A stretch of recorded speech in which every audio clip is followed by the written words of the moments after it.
Hello, good evening, everyone. Happy Thursday.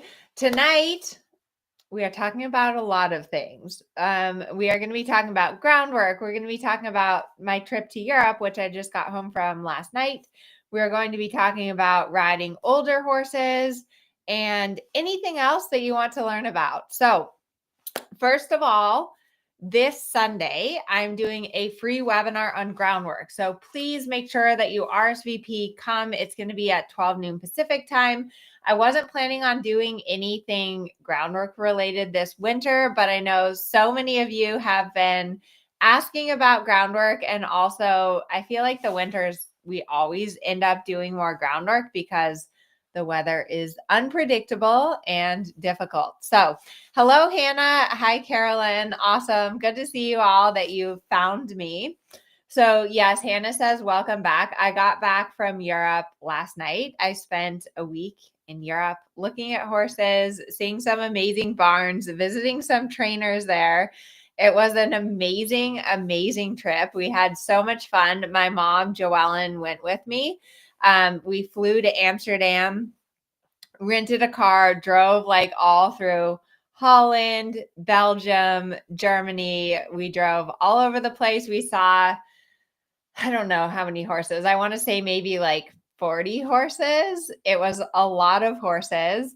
And it was just an amazing trip. They have the quality of horses over there is much better than what we have here in the US. So it's always really fun to go and to get to see like all the young horses that they have coming up and all the riders. Like there are some brave riders over there and they all have good position and they ride their horses forward. So that's really fun to see. I will say though that it's always nice to come home and to ride your own horses because I got on a lot of new horses.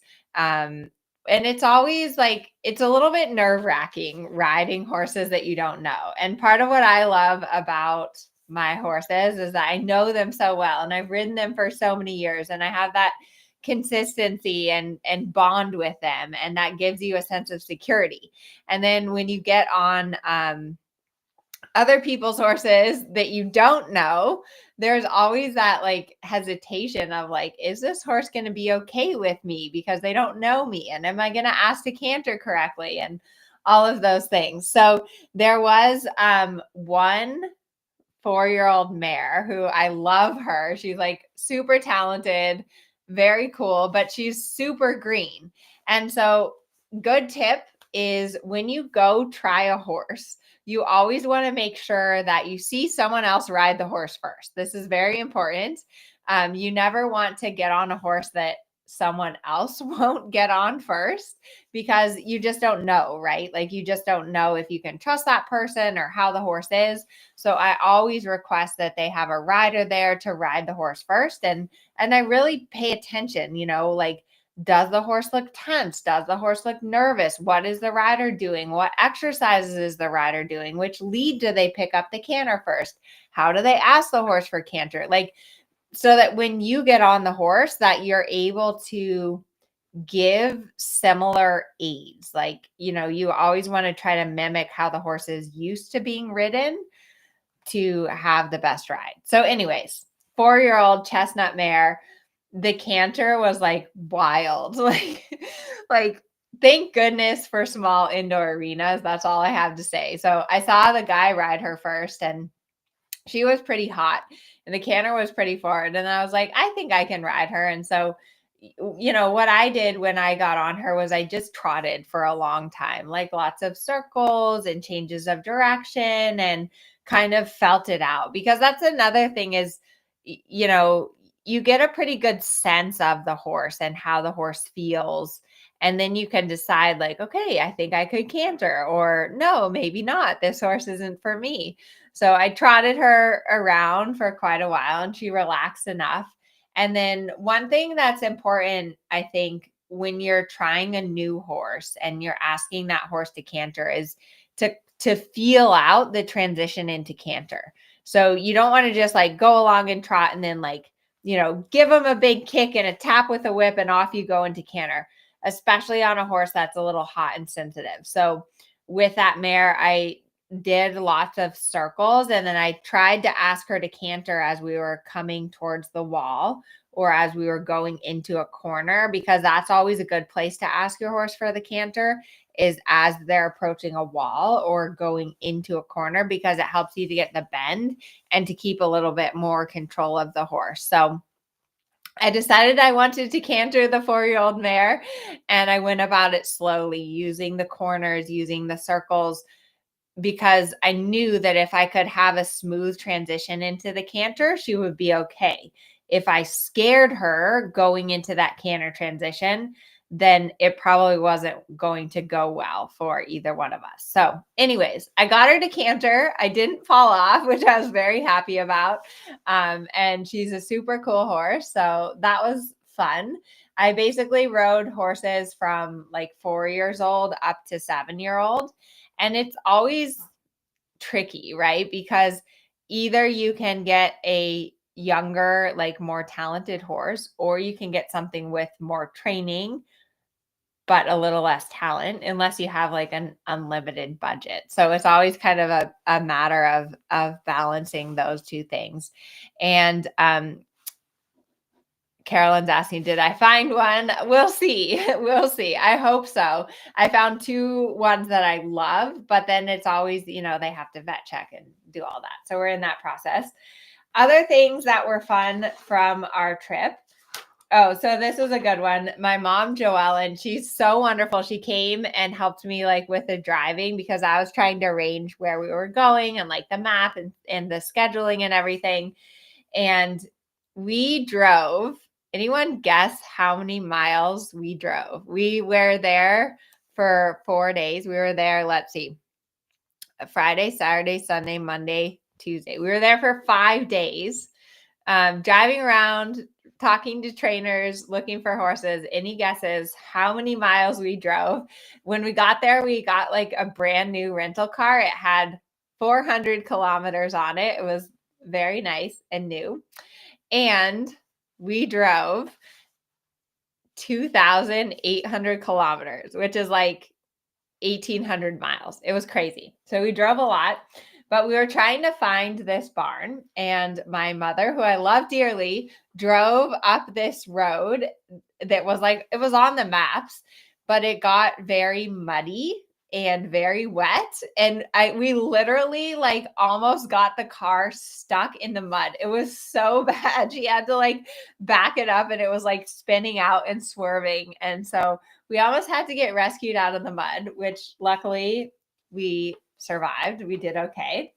Our other adventures were, we stayed at this one hotel. It was called like a Fletcher Sports Hotel, and they had this huge convention, a Taekwondo convention with like tons and tons of kids. So that was interesting. That was exciting. The weather was pretty good.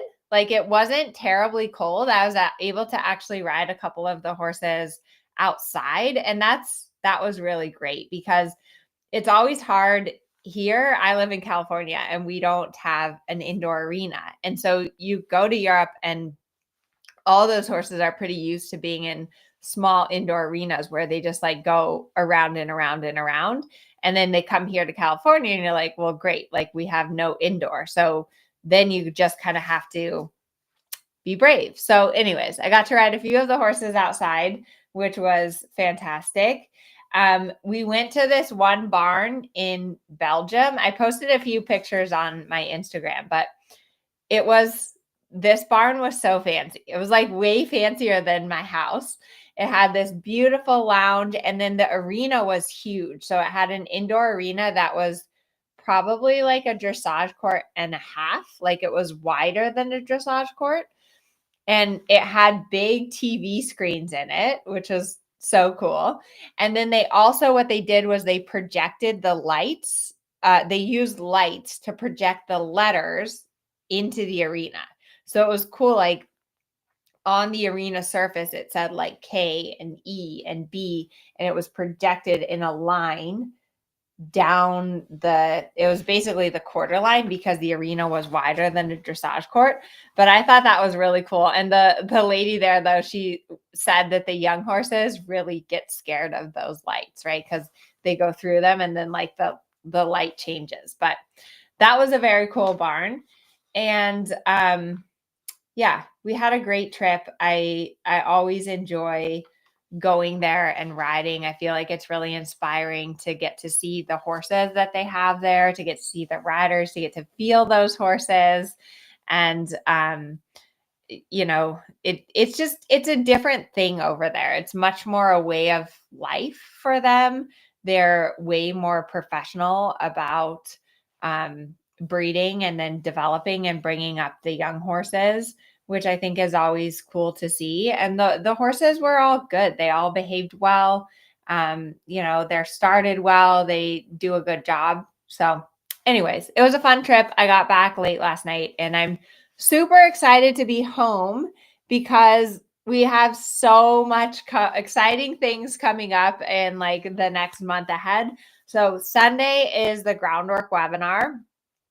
And I'm excited to talk about groundwork again, because I feel like I have a really unique approach to groundwork where I combine both natural horsemanship and like dressage into this kind of inclusive, like groundwork approach that I use. And when I was a kid, I worked for Buck Brannaman's sister-in-law, Mindy. I guess I wasn't a kid when I was 18 after I graduated from high school.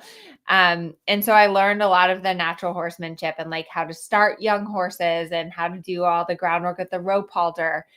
But then I've also worked with a lot of top dressage trainers. And, I think sometimes people don't realize how much even the top trainers use in-hand work or groundwork to teach connection and softness and bend and lateral work and rein back and piaffe and all that stuff. And as much as we all want to ride, because I would rather ride than do groundwork, groundwork is such a useful tool. And especially right now in the winter when the weather's not perfect and you're not able to be as consistent as you'd like to be, it's so important to have these little reminders to do your groundwork. So I have some good exercises to teach you of good stuff to do with your horse on the ground. So I do hope that you'll come on Sunday.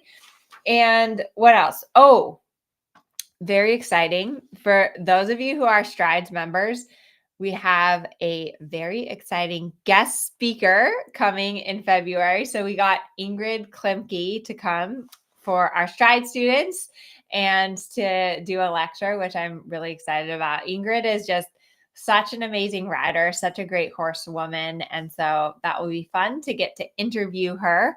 Karen, the Groundwork webinar will be available until Wednesday. So yes, you can watch the replay. Please do. And older horse. So this week's YouTube video was about older horses. Let me know, does anyone here ride an older horse? And how old is your horse? I was just doing office hour for Strides, and there was one lady there that had a 24-year-old horse, which is getting up there. I think that older horses are wonderful in a lot of ways because older horses can give us confidence and take care of us more. Like younger horses, you have to really help them and you have to manage them and you have to keep track of their energy and their brain and all of that stuff. But older horses, they are old souls. And so they tend to be calmer. They tend to be more reliable. They tend to be more consistent. So Karen's horse is 22. Paula's horse is 18. Barbara, oh my gosh, Barbara's horse is 31. That's amazing. Spirit's in his early 20s. And a lot of horses, you can continue riding them like well into their 20s, which is just amazing. But you do want to be gentle, be gentle with these older horses. Just like us, older horses, we tend to want to give them a long, slow warm up, lots and lots of walking, which is great because at the walk, you can think a lot about your position and you can do a lot with your horse at the walk. You can do circles and work on bending and work on lateral work and work transitions, walk, halt, walk. Like you can do so much at the walk. There's no need to like pound your horse and go like trotting and cantering and trotting and cantering. You can work out a lot of the kinks at the walk. So I do recommend that with young horses, and then with older horses, and then being consistent. I think like with an older horse, you don't want to overwork them, but the more that you can just keep them like gently and consistently moving in a routine, that's better. Just like us, if you sit around and you don't move your body and you don't do anything, then you start to lose it, right? Use it or lose it. Same thing with these older horses. So the more that we can maintain a level of fitness through gentle and consistent exercise, that's going to help them. Lots and lots of walk breaks are also important for all horses, but especially for young horses, that you do a segment of work and then that you give them a break and let them recover, and then you do another segment of work. Things I try to avoid with older horses are lots of tight circles. Like tight circles are hard on all horses. It's hard on their joints and their ligaments and for their overall soundness. So try to avoid lots of small circles. Sometimes with a young, crazy horse, you have to do a lot of circles. But with the older horses, you want to do more like straight lines and big circles. And then not a lot of extensions. I think that's important.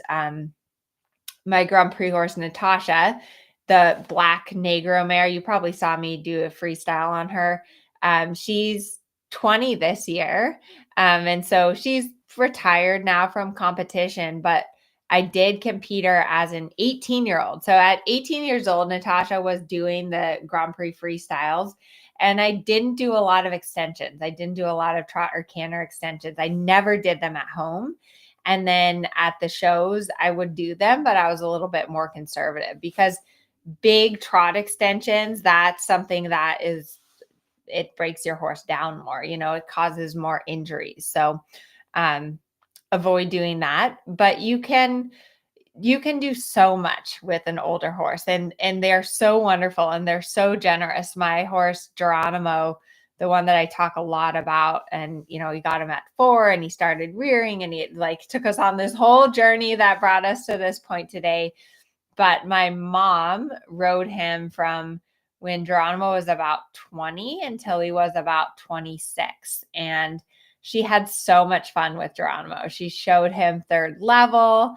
And we actually lent him to another young rider who got her bronze medal on him. And he wasn't always like fully sound and he couldn't do big trot extensions anymore, but he still taught my mom how to ride, and he taught a lot of other people how to ride. So, if you have a good horse, I think that the age doesn't matter as much, and just appreciate every day with these horses.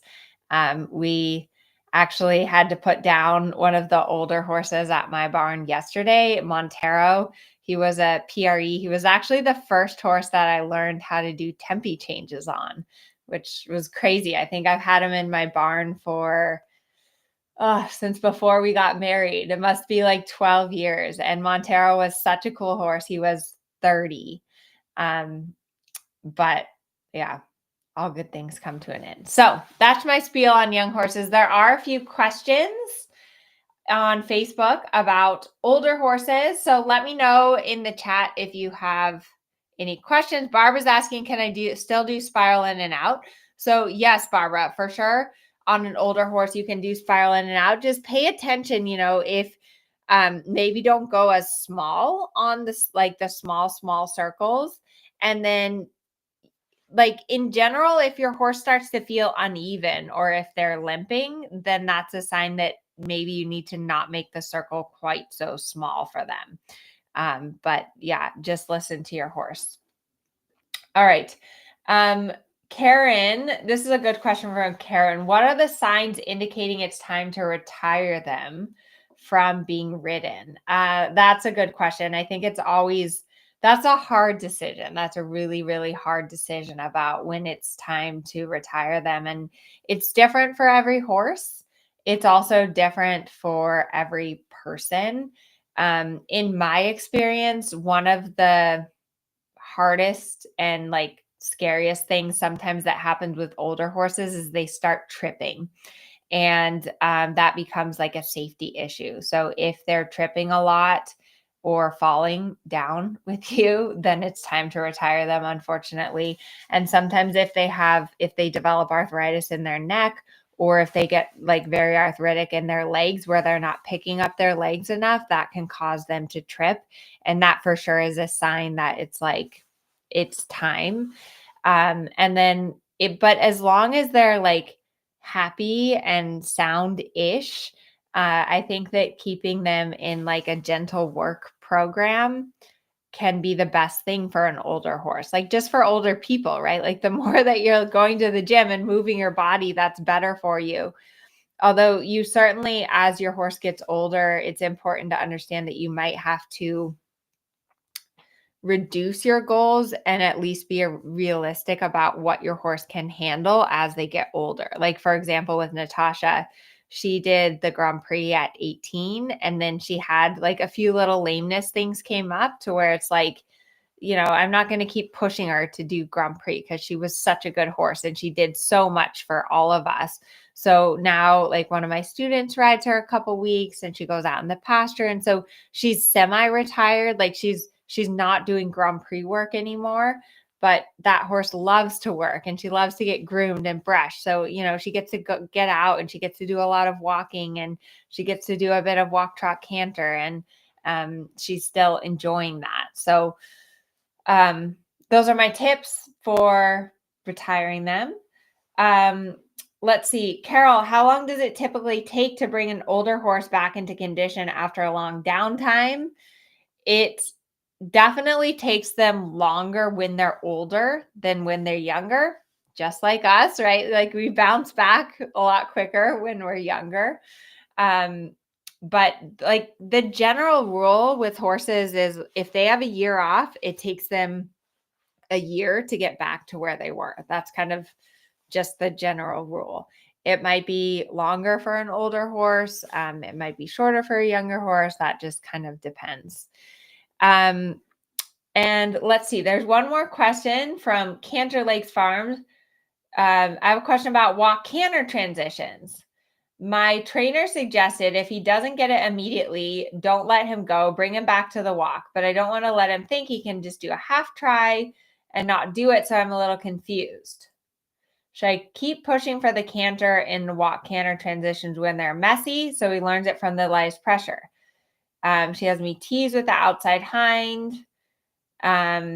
Suggestions. Okay, so that's a good question. So you're trying to teach your horse walk to canter and you ask for the canter and your horse maybe just trots or they don't respond. What should you do? It depends a little bit. Because forward and getting a reaction is always like the most important thing. Like you have to get your horse to react. You have to get your horse to go forward for sure. But then once your horse is forward, so what I would recommend is I would recommend doing a bunch of trot canter trot transitions or walk trot walk transitions just to make sure that your horse is really sparky and listening to your forward driving aid. And then when you want to do the walk canter and you go like you're walking and you ask for canter and your horse trots, then you might have to, bring them back to the walk, but activate them. Like don't bring them back to the walk with the energy of like, oh, a reward, like take the pressure off. Bring them back to the walk, but kind of keep them a little pressurized. That's probably why your trainer wants you to almost have like a little bit of a jigging walk, like a walk with energy, and then ask for the canter again so that you communicate to your horse like it's something different. I want you to go from walk to canter without any trot steps. So hopefully that helps you out. So much of riding is like experience and trying and experimenting new things. And sometimes it is confusing. Sometimes you're like, well, why if I wanted canter and my horse trotted, why would I bring them back to the walk? And it's because you're trying to get a different result. So I don't know if I explained that well, but hopefully that helps you. Karen, is the only way to determine arthritis in the neck via x-ray? That's the best way to determine how much arthritis there is in the neck. You can also do like some bending, seeing how flexible they are to bend side to side.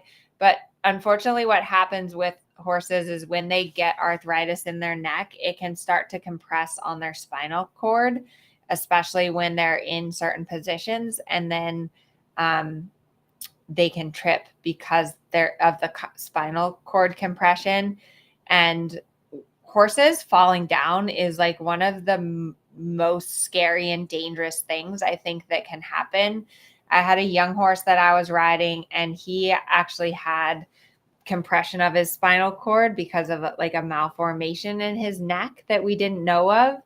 And I was cantering him. And you know how horses normally, when they stumble, they try to catch themselves. And this horse, because he had that compression in his neck, he couldn't. And so we were cantering, and he just fell like to the side at a full canter. And I got a really bad concussion from that because there was no warning, and there wasn't like his instinct trying to like catch himself like they normally do. So, yeah, that's not always a good thing. Let's see. Health regimes for before or after a ride for an older horse. So yes, ice is always good. Ice is always a good anti-inflammatory measure. And then lots of walking. You know, the more that the older horses are out, that they could go out in the pasture, walk and move around, like lots of walking in the warm-up, lots of walking at the end. Regular body work, doing like some little pulls or some cavalettis, all of that stuff will help, especially like with all horses, but especially with older horses. And equibands. So yeah, equibands, like the things that go around their butt or their belly, those can help. I don't know. I've used them some on some horses. I think it's kind of like us. It's like a little bit of a reminder to engage those muscles, but I don't know if it's going to solve all of your problems. And one last groundwork question. So when lunging, I'm struggling to get my mare to do a trot to walk transition. She uses the trot as an escape when she's a bit worried. So what I teach from the ground is I really teach them to bend and yield their hindquarters. And then if you can get them to bend and yield their hindquarters, then you can yield them into the walk, and that's going to help you. So if your horse is trotting on the lunge and you want them to walk, bring your lunge line in smaller, ask them to bend a little to the inside as you're yielding them. So try to get the haunches to go away from you and bring the head into you. And then at some point, as that circle gets smaller, they're going to have to walk. So hopefully that helps you. I hope to see you all on Sunday for the Groundwork webinar. It's going to be epic. And have a wonderful rest of your evening. Oh, should I show you this? Look, I made these exercise books, my top 10 training exercises. They're very exciting. They're very cool. All right. That's all the excitement for tonight. I'm still a little jet lagged, so I apologize if I'm not like 100% my normal self, but we will see you all soon.